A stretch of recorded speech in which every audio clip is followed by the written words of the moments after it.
बाळासाहेबांच्या तमाम शिवसैनिकांना तुमच्या ह्या अनिश गाढवेचा, बाळासाहेबांच्या या कडवट शिवसैनिकाचा आणि शिवसेनेच्या प्रवक्त्याचा मानाचा जय महाराष्ट्र। जर अजूनही शिवसेना एक वादळ या आपल्या हक्काच्या माध्यमाला, तुमच्या माझ्या लाडक्या YouTube प्रबोधन माध्यमाला शिवसैनिकांनो जर आपण सबस्क्राइब केलं नसाल तर तुम्हा सर्व शिवसैनिकांना कळकळीची विनंती करतो, आता ताबडतोब शिवसेना एक वादळ लाखोंच्या संख्येने सबस्क्राइब जरूर करा। गेल्या काही दिवसांपासून शिवसैनिकांनो आपण माध्यमांमध्ये शिंदे गटाविषयीच्या काही बातम्या पाहतोय। जवळपास आठवडा झालाय। आता या बातम्या कशा रंगवल्या जात आहेत पहा, आणि याच्या मागचं फॅक्ट देखील तुम्हा सर्वांच्या समोर मी आज घेऊन येतोय। हे सगळं का केलं जातं याच्या मागचं कारण देखील तुम्हा सर्वांना मी आज सांगेल। बातम्या अशा आहेत, एकनाथ शिंदे गट नाराज, एकनाथ शिंदे गटातले काही आमदार नाराज, विशिष्ट मंत्रिपदांसाठी आग्रही, किंवा स्वतः एकनाथ शिंदे मुख्यमंत्री पदासाठी काही काळासाठी का होईना, अगदी 6-7 महिन्यांसाठी का होईना मुख्यमंत्री पदासाठी आग्रही, कारण माझ्या चेहऱ्यावर निवडणुका लढवल्या गेलेल्या आहेत। त्यानंतर सार्वजनिक बांधकाम असेल, नगर विकास असेल, त्यानंतर गृह खातं असेल, विशेषतः गृह खात्याविषयी तुम्ही बऱ्याचदा माध्यमांमध्ये चर्चा ऐकलेली आहे। गृह खातं असेल किंवा अर्थ खातं असेल जे अजित पवारांना जाणार असतं, या खात्यांसाठी विशेषतः एकनाथ शिंदे गट आग्रही आहे। आता तुम्हाला एक गोष्ट सांगतो आणि फॅक्ट सांगतो। पहिली गोष्ट, या सगळ्या बातम्या या पेरलेल्या बातम्या आहेत, या सगळ्या बातम्या या पेड बातम्या आहेत। आता तुम्ही म्हणाल ह्या बातम्या स्वतः सरकार स्वतःविषयीच पेड करेल का, किंवा पेड करून त्या पेरल्या जातील का? तर होय, याचं उत्तर होय आहे। याचं महत्त्वाचं कारण असं की या सगळ्या बातम्या पेरून एवढ्या प्रकारचा जर संघर्ष असेल, म्हणजे एकनाथ शिंदे कशा प्रकारे आपल्या शिवसेनेला न्याय देण्यासाठी संघर्ष करतात हे त्यांना माध्यमांमध्ये दाखवायचे आणि माध्यमांच्या मार्फत जनतेमध्ये पोहोचवायचे की माझ्या शिवसेनेसाठी मी संघर्ष कसा करतो। हा संघर्ष साफ झूट आहे, कुठेही कवडीचाही संघर्ष नाही, कारण हे सारे भारतीय जनता पक्षाचेच आहेत। हे फक्त नावाला हा चेहरा समोर शिवसेना नावाचा ठेवलेला आहे। भारतीय जनता पक्षाने हे पाळलेले लोक आहेत, सारेच्या सारे या दोनही टोळ्या मी म्हणेन हे पाळलेले लोक आहेत। भारतीय जनता पक्षाचा आदेश हा यांच्यासाठी सर्वोच्च आदेश असतो आणि ह्यांनी स्वतःहून ते कित्येकदा, आता बोलण्याच्या ओघात आहे की कसं आहे मला माहित नाही, पण ह्या सर्वांनी स्वतःहून ते कित्येकदा मान्य देखील केलेलं आहे। जसं मागे एकनाथ शिंदे म्हणाले होते की आमच्या विषयीचा निर्णय सुद्धा तुमचा हायकमांड दिल्लीतनं घेऊ शकतं, किंवा त्यांनी घ्यावा, ते सर्वोच्च नेते आहेत, म्हणजे भाजपाचा जो निर्णय घ्याल तसाच आमच्याही बाबतीत निर्णय घ्या, म्हणजे ह्यांचं स्वतंत्र असं नेतृत्व नाही, हे यांनी स्वतः सिद्ध केलेलं आहे। आता राहिला प्रश्न या सगळ्या मागच्या फॅक्टचा। तुम्ही लक्षात घ्या, आजच्या घडीला जर मी एक तुम्हाला साधं उदाहरण देतो, हा एवढा मोठा घवघवीत मशीन तोड जो विजय दाखवलेला आहे, हा मशीन तोड विजय ही भारतीय जनता पक्षाची करामत आहे। होय, भारतीय जनता पक्षाचीच करामत। आजच्या घडीला जर मनसे सारखा पक्ष देखील यांच्या युतीत जर चुकून असता, म्हणजे यांच्या युतीचा जर भाग झाला असता, तर मनसे सारख्या पक्षाला देखील 35 ते 40 आमदार असेच मिळाले असते। ही अशी परिस्थिती करून ठेवली होती। आता बघा, जर अजित पवार गट किंवा शिंदे गट यांच्या सोबत नसते, भारतीय जनता पक्षासोबत नसते, तर एकट्या भारतीय जनता पक्षाला 237 जो आज यांचा आकडा आहे, हा 237चा आकडा एकट्या भारतीय जनता पक्षाच्या पुढे लावण्यासाठी थोडं विचित्र नसतं वाटलं, थोडं वेगळं वियर्ड नसतं वाटलं? मग त्यामुळे हा आकडा अशा प्रकारे विभागून घ्यायचा जेणेकरून कुणाला त्याच्यावर शंकाच येऊ नये। म्हणजे अजित पवार गटाला जेवढ्या होत्या तेवढ्याच 43 जागा, शिंदे गटाकडे जेवढ्या होत्या 53-54 तेवढ्याच जागा, आणि स्वतःकडे मात्र अशा प्रकारचा आकडा घेतला स्वतःकडे। विचार करा, आज भारतीय जनता पक्षाची अशी कुठलीही परिस्थिती नव्हती। एक काळ असा होता ज्या वेळेस अण्णा हजारेंनी रान जागा केलं, 2011-12चा काळ, तो रान जागा केलं म्हणजे जमिनीची मशागत झाल्यानंतर त्याच्यावर आयत्या पिठावर रेघोट्या मारायला 2014चं हे मोदी सरकार आलं होतं। आयत्या पिठावर रेघोट्या मारल्या म्हणजे काँग्रेस विरोधात रान जागा करून अण्णा हजारेंनी आपलं काम इमाने इतबारे करून टाकलं होतं। आता तो लोकपाल, जनपाल, शिशुपाल काय मला माहित नाही, हे सगळं झालं की नाही मला माहित नाही, पण आज भ्रष्टाचार परमोच्च स्थानावर असताना भ्रष्टाचार अण्णा हजारे मात्र झोपून गेलेले आहेत। त्या अण्णा हजारेंच्या जीवावर 2014ला ह्यांचं सरकार आलं. अण्णा हजारेंनी भ्रष्टाचाराच्या विरोधात सुरू केलेलं हे आंदोलन देशभर वणव्यासारखं पेटलं आणि देशभर काँग्रेस विरोधात एक लाट उभी राहिली आणि त्या लाटेला यांनी मोदी लाट असं नाव दिलं. या मोदी लाटेत देखील तुम्ही पाहिलं असाल, मोदी लाटेत देखील भाजपाचे 123 हा सर्वाधिक आकडा, महाराष्ट्रातला भाजपाचा हा सर्वाधिक आकडा 123 गेला होता. त्या काळात तर असं वाटलं होतं काँग्रेस अगदी 10, 12, 15 जागा जिंकेल की नाही, इथपर्यंत परिस्थिती आली होती. मग ज्या काळामध्ये एवढा सगळा तुम्ही हा सारा खटाटोप केल्यानंतर देखील तुम्हाला 123 जागा मिळतात, आजच्या काळात तसं काहीच नव्हतं. म्हणजे लोकसभेत तुम्हाला घवघवीत पराभव झाला होता. तुमच्या 23 वर्ण जागा 9 वर आल्या होत्या. मग असं 4-4.5 महिन्यात या भारतीय जनता पक्षाने नेमकं काय करामत केली की ज्याच्या जीवावर भारतीय जनता पक्षाला 133 पर्यंत जागा जाव्यात? असं काहीच नव्हतं. याला आम्ही नाव देतो मशीन तोड विजय. कारण विचार करा, एखाद्या साध्याशा गावाने, सोलापुरातल्या माळशिरस मधल्या, कालचं तुम्ही ते गाव पाहिलं असाल मार्कडवाडीचं, साध्याशा गावाने यांचं बिंग फोडण्यासाठी एक स्वयं खर्चातून आणि स्वयं उत्स्फूर्तेतून जर एखादा निर्णय घेतला, ग्रामसभेने तो मंजूर केला आणि गावामध्ये बॅलेट वोटिंग, एक लुटूपुटूची म्हणा, डमी म्हणा, एक बॅलेट वोटिंग घ्यायचा प्रकार केला, तर तिथे 144 लागू केलं. सगळ्यांवर केसेस टाकणार, एक जरी मत पडलं तर कायदा सुव्यवस्थेचा भंग. जर तुम्हाला एवढीच शाश्वती होती की होय आमचं मशीनचं मतदान, आमचं बॅलेटचं मतदान हे समान असणार आहे, तर परवानगी द्यायला हवी होती. पण तुम्हाला माहिती आहे काय गौडबंगाल झालेला आहे या सगळ्यामध्ये. तुम्ही त्या गावाला, साध्याशा 2200 लोकवस्तीच्या गावाला सुद्धा जर तुम्ही बॅलेटवर वोटिंग घेऊ देऊ शकत नाही, तुम्ही काय कोट्यावधीच्या देशाला बॅलेटवर वोटिंग घेऊन देणार? आणि नाव केलं जातं कोर्टांचं पुढे. कोर्टाला पुढे करून सांगितलं जातं कोर्टाचा आदेश. अरे ठीक आहे, कोर्टाचे असे अनेक आदेश आहेत, किती पाळले जातात. कोर्टाचा आदेश हा देखील होता की घड्याळ चिन्हाच्या खाली लिहायचं होतं तुम्हाला की हे तात्पुरत्या स्वरूपातलं चिन्ह होतं निवडणुकीच्या दरम्यान. आणि हा कोर्टामध्ये पेंडिंग असलेला प्रश्न आहे. तुम्ही लिहिलात. कोर्टाचे आदेश कुठे पाळायचे, कुठे नाही पाळायचं हे आपण आपल्या मनाने ठरवायचं. असो, माझा विषय तो नाही.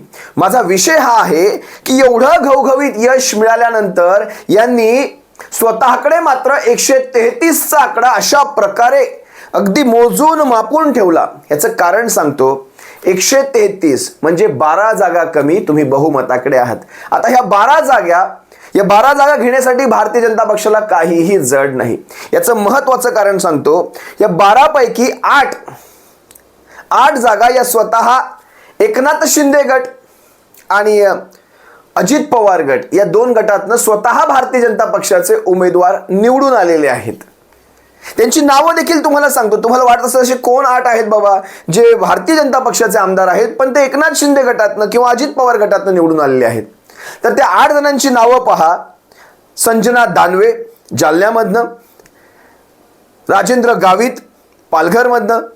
हे भाजपचे आहेत सारे, भाजपने इकडून उभे केलेले आहेत. कुठेतरी सेटिंग करायची असते. आता विचार करा, मी म्हणजे हेही तुम्हाला सांगेल जो माझा मगाचा तर्क होता की भाजप स्वतःकडे 133 जागा, म्हणजे समजा हे दोनही गट नसते तर 234 जागा भाजपाला घेता आल्या असत्या का? तसंच हे 8-10 जण जर तेही भाजपमध्ये आज असते तर तेही जवळपास भाजपचा आकडा 141च्या आसपास गेला असता. म्हणजे राहिले फक्त 4-5 जण. मला नवल वाटतंय किती मोजून मापून थंड डोक्याने हा सारा विचार केला गेलेला असेल. बघा ना, रावसाहेब दानवेंच्या कन्या संजना दानवे, राजेंद्र गावित, निलेश राणे पण आहेत बरं का याच्यामध्ये. ज्याचा एक भाऊ तिकडे नितेश आमदार, बाप खासदार आणि हा मुलगा आमदार. आणि ह्याला घराणेशाही म्हणायची नाही बरं का, माफ करा, घराणेशाही अजिबात नाही. त्यानंतर मुर्जी पटेल अंधेरी पूर्वेचा, त्यानंतर विलास तरे बोईसरचे, अमोल खताळ संगमनेरचा. हे 6 जण शिंदे गटातले भाजपचे उमेदवार. आणि अजित पवार गटामध्ये देखील 2 जण आहेत, प्रताप चिखलीकर लोहा कंदारचे, राजकुमार बडोले अंजनी मोरगावचे. म्हणजे ही 8 जण तर अशीच निघून जातील. ह्या दोघांनी कुठलाही वेगळा निर्णय जरी भविष्यात समजा घेतला चुकून वाकून, त्याची दूरपर्यंत शक्यता नाही, पण समजा घेतलाच तर हे 8 जण सर्वात प्रथम भारतीय जनता पक्षाकडे जातील. बरं, आपण म्हणाल तो कायद्याचा तो भाग असतो 10 नंबर काहीतरी ते म्हणतात, आपण ऐकले गेली 2-2.5 वर्ष, परिशिष्ट 10 का अनुच्छेद 10 का काय ते पक्षांतर बंदी नावाचं काहीतरी खेळणं. ह्या खेळण्याचा काही उपयोग आहे का? हे खेळणं कुणाच्या तालावर चालतं? हे खेळणं ज्याच्या तालावर चालतं ते 2-2.5 वर्षापासून आपण खेळ पाहत आहोत, खेळण्याचा आणि डोंबऱ्याचा दोघांचाही खेळ पाहतोय. मग हे 8-10 जण जर इकडे गेले तर हे गेल्यानंतर यांच्यावर कुठली कारवाई होईल तुम्हाला असं वाटतं का? तर अजिबात होणार नाही. म्हणजे जागेवर भारतीय जनता पक्षाचा आकडा 141 पर्यंत जातो. आता उरले 4. आता हे 4ांची पूर्तता कुठून करायची तेही तुम्हाला सांगतो. तर पहिलं नाव येतं ह्या 4 मध्ये. सगळ्यात पहिलं नाव आहे शिवाजी पाटील चंदगडचे. हे भाजपचे अपक्ष उभे राहिले होते आणि हे निवडून देखील आलेले आहेत. झाले, एक आमदार झाला, आता उरले 3. आता तिघांपैकी पुढचं नाव आहे रवी राणा. हे आहेत ना भाजपचे 2 लोमते. ह्या सगळ्यांमध्ये ह्या म्हणजे जवळपास मी गेल्या 2-2.5 वर्षाचा काळ पाहतोय किंवा त्याच्याही आधीचा काळ पाहतोय. सगळ्यात जास्त जर शिवसेनेच्या मागे कोणाला सोडलं असेल तर ह्या दाम्पत्याला सोडलं होतं. तुम्ही सर्वांनी पाहिलात, अगदी हनुमान चालिसेपासून सगळं तुम्ही पाहिलात. तर हे रवी राणा हे काही भाजपच्या विरोधात जातील असं तुम्हाला वाटतं का? तर अजिबात नाही. कारण ह्यांच्या सौभाग्यवती भाजपामध्ये आहेत, यांचा स्वतःचा वेगळा पक्ष आहे. हे काही समीकरण मला कळत नाही बुवा. म्हणजे भाजप जो करेल ती घराणेशाही नसते. तुम्ही इकडून लढा, कुठूनही लढा, शेवटी काय मशीन तोड विजय. पुढे बघा, 2 नावं सांगितली तुम्हाला. 4 पैकी 2 झाले तर उरले 2. पुढचं नाव आहे रासप. हा यांचाच सहयोगी पक्ष. त्याच्यानंतर जनसुराज्य शक्ती पक्ष, त्याचा एखादा. 4 झाले. अजूनही तुम्हाला एखादा लागत असेल तर शरद सोनावणेंसारखा एखादा, जो जुन्नर विधानसभेचा आमदार आहे, अपक्ष आमदार निवडून आले आहेत. हे असले आमदार यांना काही पडलेलं नसतं कसलं. जिकडे खोबरं तिकडे चांग भलं. मग तुम्ही मला सांगा, आज भाजपला या एकनाथ शिंदे गटाची किंवा आज भाजपला या अजित पवार गटाची गरज आहे का?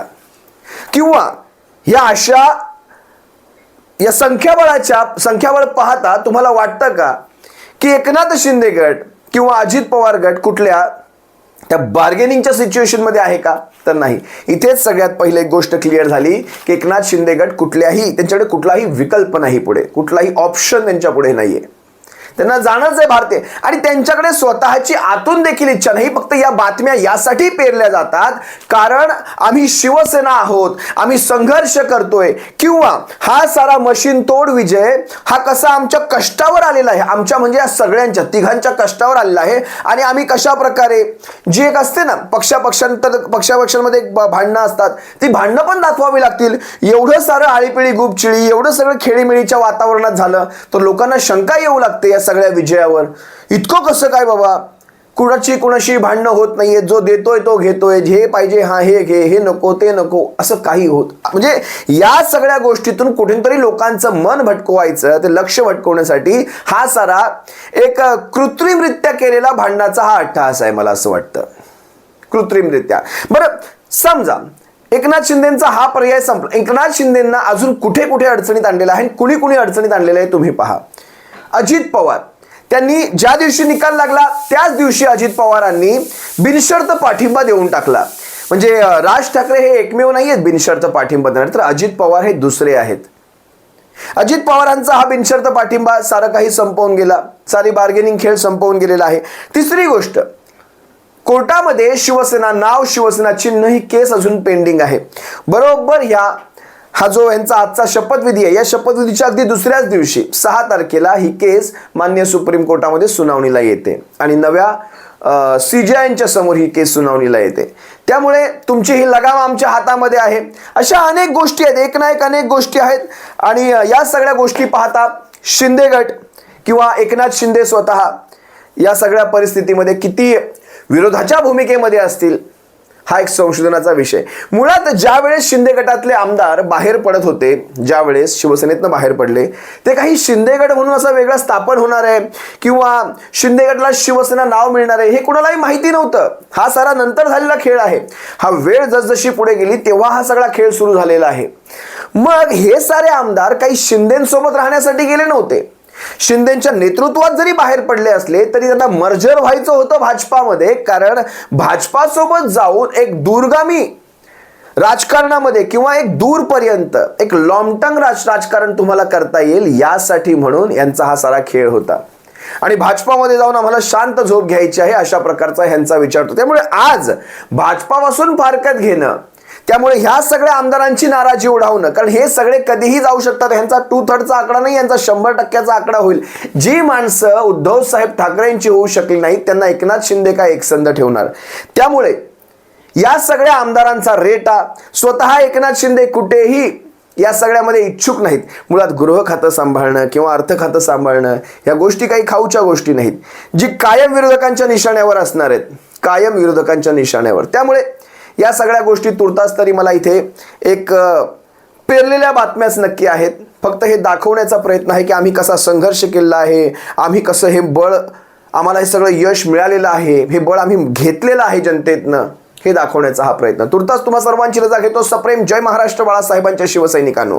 जे काही घडेल आजच्या ह्यांच्या ह्या मंत्रिमंडळामध्ये किंवा आज ह्यांचा जो काही शपथविधी घडेल, काही फरक पडत नाही शिवसैनिकांनो. तुमच्या माझ्या आयुष्यात याचा काहीच फरक पडत नाही आणि याच्याशी आपला काही संबंध पण नाही. बाजूच्या घरात काय चाललंय याच्याशी आपला काहीही संबंध नाही. आपल्याला आपलं महत्त्वाचं काम शिवसेनेचं संघटन वाढवणं आणि शिवसेनेला भविष्यामध्ये महाराष्ट्रामध्ये पुन्हा त्याच मानावर नेऊन ठेवणं, इतकं सांगतो. तुर्तास तुम्हा सर्वांची रजा घेतो. सप्रेम जय महाराष्ट्र.